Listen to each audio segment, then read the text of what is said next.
This is how I got kicked out of a Japanese art gallery. So currently I'm living in Tokyo, Japan, and I live in a little city called Koto. Basically, Koto is a part of Tokyo, and it's a lot less kind of busy and big than the rest of Tokyo. Koto is kind of like a suburb. Koto has a lot of coffee shops and bakeries, and it has a lot of also lower density housing, things like that. So it feels a lot like being back in Toronto and back in living in the suburbs of Toronto. There's also lots of parks and cool things to do, and it's a lot less busy than the main parts of Tokyo like Shibuya or Shinjuku. One really cool thing in Koto is they have this awesome art museum called the Tokyo Museum of Contemporary Art. This is the Museum of Contemporary Art in Tokyo. It's super cool, and let's go inside and show you all around. I was really excited to go to the art museum, and when I got in there, it was like super busy. But I thought, it's Tokyo, that's normal, right? Like a lot of the things that are kind of going on and happening here are really busy because there's like the entire population of Canada in one city, which is crazy. So I thought it was just, this is just how busy it normally is. So as I walked past the entrance, I started walking inside with everybody else, and I got a tap on my shoulder, and someone just started speaking to me in Japanese. And you know me, super fluent.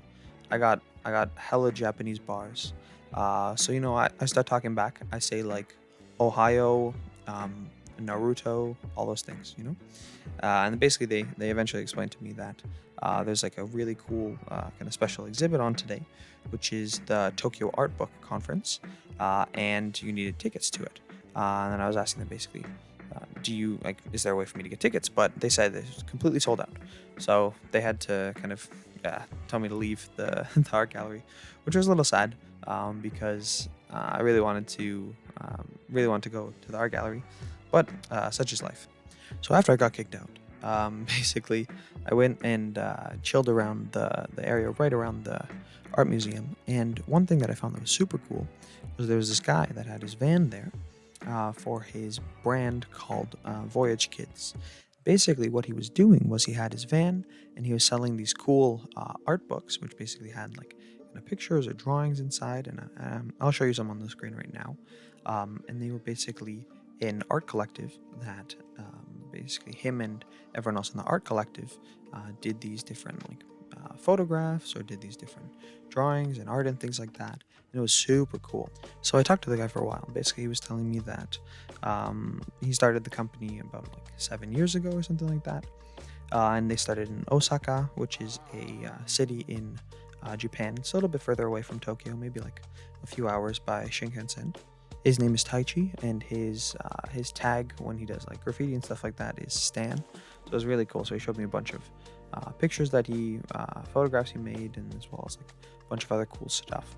And they had a lot of really cool things for sale. And one thing that I thought was super interesting that I hadn't seen before was these like art books, which are basically like small art books of different photographs or art that people have made. And it's like, I don't know, like $10 or something for a book, or a little bit less than that. And they basically have a bunch of cool art that people have made within the art collective. And I thought that was super awesome, and definitely something kind of different that I hadn't seen in North America before. And what they also had was they had these prints of these pieces that they had. And they basically printed these art pieces onto cardboard. So it's kind of like corrugated cardboard, and it's like flat corrugated cardboard. And they printed them onto those. Basically, it's kind of like you're buying a artistic piece that you wanted to buy, but instead of it being on like canvas or something like that, it was printed onto cardboard, which I thought was super cool. So after talking to him for a while, I decided I really want to get one of the art books that he had, and basically had a bunch of photographs that he had taken, and they're all from like cool different places in Japan. And I also bought a CD of somebody within the art collective that makes cool beats. So after talking to the guy from the Voyage Kids art collective, I decided I really want to go and explore kind of the rest of Koto. And I found this really awesome garden within the kind of middle of Koto. And it was called Kiyosumi Gardens. Basically, it used to be a residence for the daimyo back in the Edo period. And basically had a lot of like really beautiful trees and things like that. And here's a few videos of kind of my experience there. There were also these really, really cool turtles there. And there was this one turtle dude with like this pointy face. And I thought it was super cool because I never seen like a pointy faced turtle before. And there were also a bunch of different cool animals there, like cool koi fish, and some ducks and stuff like that. And it was just kind of one of the most beautiful gardens that I've ever been in, even like within Tokyo. Because I went to the Emperor's Garden a couple weeks ago, and it was pretty nice. But I think this one was, though it was a little bit smaller, I think garden-wise it was kind of a little bit more beautiful, in my opinion. And this is in kind of the west part of Koto. And you know me. After the gardens, I had to hit up the Denny's. I'm all about that Denny's life. I go halfway across the world just to get me some fucking Denny's.